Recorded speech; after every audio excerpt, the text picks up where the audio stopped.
So here we're doing the B-stance RDL, which is a great exercise for the glutes. So you load that front leg. So what you're thinking about here is driving your toes into the floor and your ball of your foot. Spread them toes, shoulder blades down.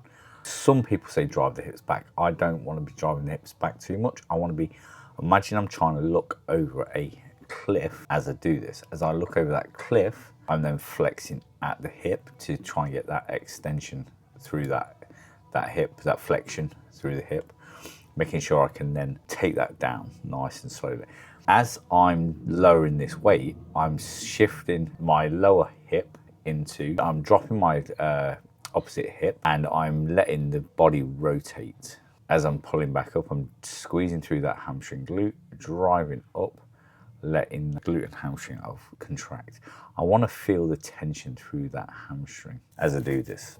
The whole time I'm just keeping it nice and controlled. So from this position here, you will see how I drop my hip. The glutes are being fired across the opposite way. So I'm loading on the left and it's pushing my hips on the right, rotating the body. So I'm now putting tension through the hamstring and this glute. So the opposite glute, the glute we're working is the one that's taking all the tension because the hip's moving across, the body's rotating round. So my right leg is loaded here. So my left hand has the weight. I'm rotating to the left and dropping that hip down. The focus is on the upper glute and the tension through the hamstring. When I feel that tension, that's when I hold and I'll drive the hips back up.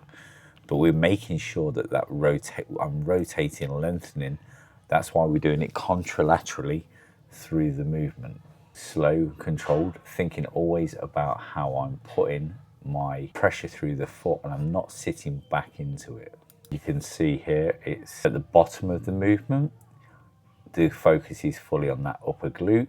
The pressure's going across from the right to the left and twisting my body to lengthen that glute and put full pressure on it. This is different to when we were doing a normal RDL where it would be pressure on both hamstrings and we're working bilaterally.